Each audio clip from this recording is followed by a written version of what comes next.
സംസാരം അവസാനിപ്പിക്കുകയാണ്. മോഡലുകളാവാൻ, മുന്നിൽ മാതൃകയാവാൻ നമുക്ക് കഴിയണോ?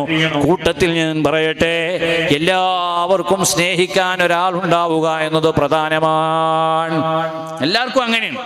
ആരെങ്കിലും ഒരു ചങ്കായിട്ട് ഒരാളെ കിട്ടണം, അങ്ങനെയാണ്. അത് എല്ലാവരുടെയും ആവശ്യമാണ്. നമ്മളെ പരിഗണിക്കുന്ന ഒരാളുണ്ടാവുക എന്നുള്ളത് കുട്ടികളെ മാത്രമൊന്നും ആവശ്യമില്ല, നമ്മളെ ആവശ്യമാണ്. ആ പരിഗണിക്കാൻ ഒരാളുണ്ടെന്ന് തോന്നിക്കഴിഞ്ഞാൽ അങ്ങോട്ട് സ്വാഭാവികമായിട്ട് ഒരു ഇണക്കുണ്ടാവും.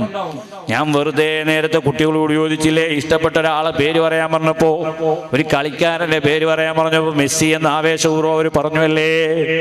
എന്നാ ഞാനൊന്ന് ചോദിക്കട്ടെ, ഈമാനുള്ള മുഅ്മിനീങ്ങളെ, ഇതേ നേരത്തെ ഞാൻ പറഞ്ഞതുപോലെ ഒരു അധ്യാപകൻ കുട്ടികളോട് എന്താവണമെന്ന് അംബിഷൻ ചോദിച്ചപ്പോ ഒരു കുട്ടി പറഞ്ഞ മറുപടി ഉണ്ട്, എനിക്കൊരു സ്വഹാബിയാവണോ, എനിക്കൊരു സ്വഹാബിയാവണു. ചോദ്യകർത്താവായ അധ്യാപകന് സ്വഹാബി എന്നുള്ള തസ്തിക അറിയില്ല, ആ പ്രൊഫഷണൽ മേഖല അറിയില്ല. ചോദിച്ചു, അതേതാണ് ആ മേഖല? കുട്ടിയുടെ മറുപടി, എൻ്റെ ഉപ്പാപ്പ, എൻ്റെ ഉമ്മാമ എല്ലാ ദിവസവും എനിക്കൊരു സ്വഹാബിയുടെ കഥ പറഞ്ഞു തരും. അന്ന് തൊട്ട് എൻ്റെ മനസ്സിലുള്ളൊരാഗ്രഹമാണ് ഒരു സ്വഹാബിയാവണോ. ഞാനൊന്ന് ചോദിക്കട്ടെ, ഉപ്പമാരെ, ഉമ്മമാരെ, ഇന്നേ വരെ നമ്മുടെ കുട്ടികളെ ഒന്ന് അരികത്ത് നിർത്തിയിട്ട് സ്നേഹത്തോടൊന്ന് തലയിൽ കൈവച്ചിട്ട് ഏതെങ്കിലും ഒരു മഹാന്റെ ചരിത്രം പറഞ്ഞു കൊടുക്കാൻ നമുക്ക് കഴിഞ്ഞിട്ടുണ്ടോ? എസ് വീരാൻ ഉസ്താദിന്റെ ചരിത്രം നമ്മൾ കേട്ടവരല്ലേ. പള്ളി ഉണ്ടാക്കാൻ വേണ്ടി, മദ്രസ ഉണ്ടാക്കാൻ വേണ്ടി കിലോമീറ്ററുകൾ പട്ടിണി കിടന്ന് നടന്നു പോയിട്ടില്ലേ? വിശപ്പിന്റെ കാഠിന്യം കൊണ്ട് മരണം വരിക്കുമെന്ന് തീർച്ചയായപ്പോൾ വീട്ടിൽ ചെന്ന് അന്നം ചോദിച്ചപ്പോ പട്ടിക്ക് ഭക്ഷണം കൊടുക്കുന്ന പാത്രത്തിൽ ഭക്ഷണം ഇട്ടുകൊടുത്ത് ആ പട്ടിയുടെ വായ തൊടാത്ത ഭാഗത്തിൽ നിന്ന് ഭക്ഷണം കഴിച്ച് വിശപ്പകറ്റിയ സംഭവം നമ്മുടെ നാട്ടുകാരനെ കുറിച്ച് നമ്മൾ കേട്ടിട്ടില്ലേ? പറഞ്ഞു കൊടുക്കണ്ടേ നമ്മുടെ ഉപ്പാപ്പമാരെ കുറിച്ച് അവർക്കൊന്ന്? മോനെ, മോളെ, ഇങ്ങനെ അല്ലാഹുവിന്റെ ദീനിന് വേണ്ടി ജീവിച്ച പലരും ഇവിടെ കഴിഞ്ഞു പോയിട്ടുണ്ട്. ചരിത്രങ്ങളൊന്ന് പറഞ്ഞു കൊടുത്താൽ അവരുടെ ഉള്ളിൽ ഈമാനിന്റെ മഹബത്തിന്റെ മുളവൊട്ടുന്നതാണ്. അങ്ങനെ ഒരു മഹബത്ത് വളർത്തിയെടുക്കാൻ നമുക്ക് കഴിഞ്ഞാൽ അൽഹംദുലില്ലാഹ് നാടിനും ദീനിനും കുടുംബത്തിനും നാട്ടുകാർക്കും സന്തോഷമുണ്ടാകുമെന്നുള്ളത് തീർച്ചയാണ്. കൂട്ടത്തിൽ ഞാൻ പറയട്ടെ, ഏത് നിസാരമായ ഖൈറാണെങ്കിലും ആ ഖൈറുകളെ നമ്മൾ നിസാരവൽക്കരിച്ച് കണ്ടുകൂടാ. ഞാൻ എൻ്റെ പ്രഭാഷണം അവസാനിപ്പിക്കുകയാണ്.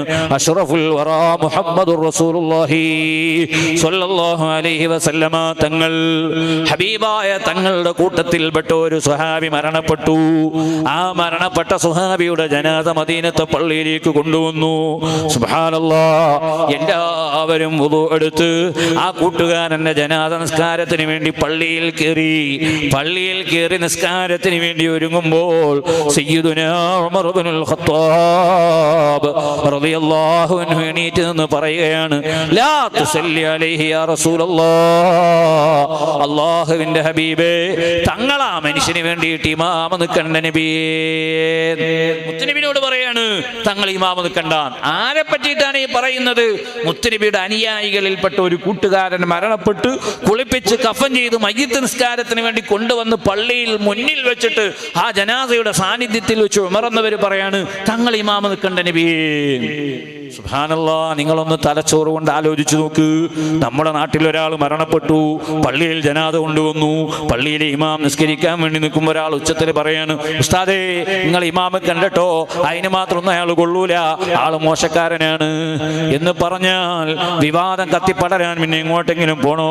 ഇതാരോടാണ് പറയുന്നത്?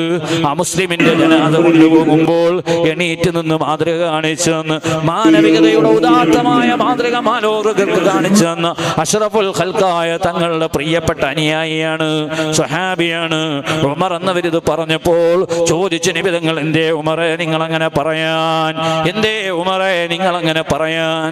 ഉമർ എന്നവരുടെ മറുപടി, യാ റസൂലല്ലാഹ്, ഇന്നേ വരെ അദ്ദേഹത്തിൽ നിന്ന് ഒരു ഖൈറും ഞങ്ങൾ കണ്ടിട്ടില്ല നബിയേ.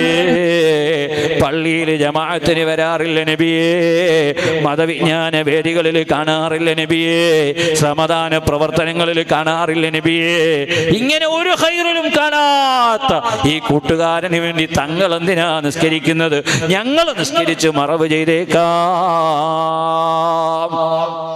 മുത്തുനബി സ്വഹാബത്തിനോട് ചോദിച്ചു, സ്വഹാബത്തെ, ഇദ്ദേഹത്തിൽ നിന്ന് എന്തെങ്കിലും ഒരു ഖൈർ നിങ്ങൾക്കറിയുമോ? എന്തെങ്കിലും ഒരു നന്മ നിങ്ങൾക്കറിയുമോ? സുബ്ഹാനല്ലാഹ്, ഒരാളും മറുപടി പറയുന്നില്ല. അപ്പോഴാണ് സദസ്സിൽ നിന്നൊരു സഹാബി എണീറ്റ് പറഞ്ഞു, നബിയേ, എൻ്റെ ഓർമ്മ ശരിയാണെങ്കിൽ പ്രഭാതമായാൽ ജനാങ്കളത്തിലേക്ക് ഇറങ്ങണോ? ഞങ്ങൾക്കുള്ള നിർദ്ദേശങ്ങളെല്ലാം തന്നതിന് ശേഷം ഞങ്ങളോട് ഉറങ്ങാൻ വേണ്ടി പറഞ്ഞു. കൂട്ടത്തിൽ ഞങ്ങൾ ചോദിച്ചൊരാൾ കാവൽ നിൽക്കണം, ശത്രുക്കൾ കടന്നാക്രമിക്കാനുള്ള സാധ്യതയുണ്ടല്ലോ, അതുകൊണ്ട് ഒരാൾ കാവൽ നിൽക്കൂ, ബാക്കിയുള്ളവരെല്ലാം ഉറങ്ങിക്കോളൂ എന്ന് പറഞ്ഞപ്പോൾ അന്നത്തെ പാതിരാ സമയം കാവലിരുന്നത്, ഉറക്കമൊഴിച്ച് കാവലിരുന്നത് ഈ കൂട്ടുകാരനാണ് നബിയേ. ഉടനെ തന്നെ ഹബീബായ തങ്ങൾ, ഈമാനുള്ള മുഅ്മിനീങ്ങളെ, ഈ ചെറുപ്പക്കാരന്റെ ജനാസയിലേക്ക് മുന്നിട്ട് നിന്നു. മുന്നിട്ട് നിന്നിട്ട് കൈകൊണ്ട് ആംഗ്യം കാണിച്ച് പറയുകയാണ്, യശ്ഹദൂന യശ്ഹദൂന അന്നക മിൻ അഹ്ലിന്നാർ. കൂട്ടുകാരാ, ഈ വന്നവരെല്ലാം വിചാരിക്കുന്നത് നീ നരകത്തിന്റെ അവകാശിയാണെന്നാണ്. എന്നാൽ വഅശ്ഹദു അന്നക മിൻ അഹ്ലിൽ ജന്ന, ഞാനിതാ നിനക്ക് സാക്ഷി പറയുന്നു മോനെ, നീ സ്വർഗത്തിന്റെ അവകാശിയാണ്.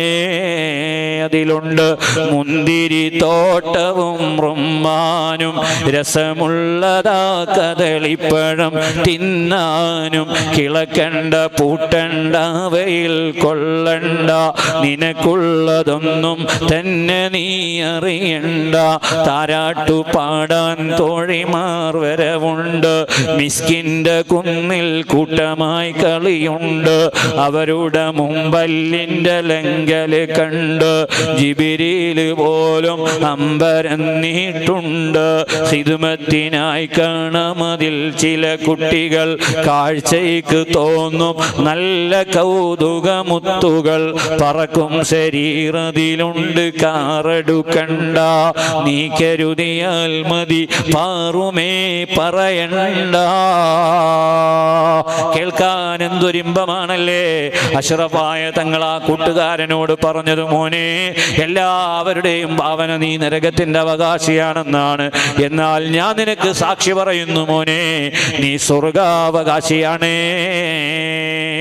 ഞാൻ എന്തിനാണ് ഈ ഹദീസ് പറഞ്ഞത്? ഈമാനുള്ള മുഅ്മിനീങ്ങളെ, ഒരാളെ കുറിച്ച് നമ്മൾ മാർക്കിടാൻ പോവരുത്. അഥവാ തെറ്റുകുറ്റങ്ങളിൽ ഒരാൾ പെട്ടുപോയാൽ അയാളെ നമ്മൾ അകറ്റി നിർത്തരുത്. അയാളെയും ചേർത്തിപ്പിടിച്ച് നന്മയിലേക്ക് കൊണ്ടുവരാൻ നമുക്ക് കഴിയണോ? ഒരു പക്ഷേ ആ തെറ്റ് ചെയ്ത വ്യക്തി റബ്ബിനോട് തൗബ ചെയ്താൽ അല്ലാഹുവിന്റെ അടുക്കൽ അയാൾ വിജയിക്കും. അയാളെ കുറ്റം പറഞ്ഞ് നടന്ന നമ്മൾ പരാജയപ്പെടുകയും ചെയ്യും. അതുകൊണ്ട് ഒരാളെയും മാർക്കിടാനുള്ള യോഗ്യത നമുക്കില്ല. ആരെയും കുറ്റപ്പെടുത്താൻ പാടില്ല. പാർട്ടിയുടെ പേര് പറഞ്ഞും, ഗ്രൂപ്പിന്റെ പേര് പറഞ്ഞും, പതാകയുടെ പേര് പറഞ്ഞു ആലിമീങ്ങളെ വേർതിരിച്ചും തിരിക്കാതെയും കുറ്റം പറയരുത്. നാടനാണെങ്കിലും ഒരു പക്ഷേ എന്നേക്കാൾ കൂടുതൽ നന്മ ചെയ്തവനായേക്കും എന്ന ചിന്ത വെച്ച് ഞാനാണ് മോശക്കാരൻ എന്ന ചിന്തയിൽ ഇബാദത്തുകൾ അധികരിപ്പിക്കാനും നന്മയിലേക്ക് മുന്നേറാനും നമുക്ക് കഴിയണം. അല്ലാഹുവേ, സാധുക്കളായ ഞങ്ങൾക്കതിനുള്ള ഭാഗ്യം നൽകണേ അല്ലാ. ഞങ്ങളോ പറഞ്ഞതും കേട്ടതും ഒരു സ്വാലിഹായ കർമ്മമായി നീ കബൂലാക്കണേ അല്ലാ. അല്ലാ, ഞങ്ങളുടെ മസ്ജിദിന്റെ നിർമ്മാണവുമായി ബന്ധപ്പെട്ട് സഹായിച്ചവരുണ്ട്, സഹായിക്കാമെന്ന് വാഗ്ദാനം ചെയ്തവരുണ്ട്. ഒരാളെയും നീ ഖായിബാക്കരുത് റഹ്മാനെ. ഈ സദസ്സിലേക്ക് സഹായം അർപ്പിച്ച് ദുആ കൊണ്ട് വസിയ്യത്ത് ചെയ്തവർ ആരൊക്കെയുണ്ടോ അവരുടെ പേരും ഊരും ആവശ്യവും അറിയുന്ന റബ്ബ് നീയാണ്. എല്ലാവരുടെ ആഗ്രഹങ്ങളും നിറവേറ്റണേ അല്ലാ. വിഷമങ്ങളിൽ നിന്ന് സലാമത്ത് നൽകണേ അല്ലാ. രോഗങ്ങളിൽ നിന്ന് ശിഫ നൽകണേ അല്ലാ. ഇന്നലകളിൽ നാടിന് വേണ്ടി, ദീനിന് വേണ്ടി, പള്ളിക്ക് വേണ്ടി, മദ്രസയ്ക്ക് വേണ്ടി നേതൃത്വം നൽകിയ പലരും ആറടി മണ്ണിലാണ്. ഉസ്താദടക്കം അവരുടെയൊക്കെ മണ്ണറ നീ മണിയറയാക്കണേ റഹ്മാനെ. പ്രിയപ്പെട്ട ബാബഹാജിയുടെ ഭാര്യയാണെന്ന് തോന്നുന്നു, നേരത്തെ മഹ്മൂദി ഉസ്താദ് പ്രത്യേകം തീർക്കാൻ വേണ്ടി പറഞ്ഞു. അല്ലാഹുവേ, മരണപ്പെട്ടു പോയ എല്ലാവരുടെയും മണ്ണറ നീ മണിയറയാക്കണേ അല്ലാ. ജീവിച്ചിരിക്കുന്ന ഞങ്ങളുടെ നേതൃത്വത്തിന് ആഫിയത്തുള്ള ദീർഘായുസ് നൽകണേ അല്ലാ.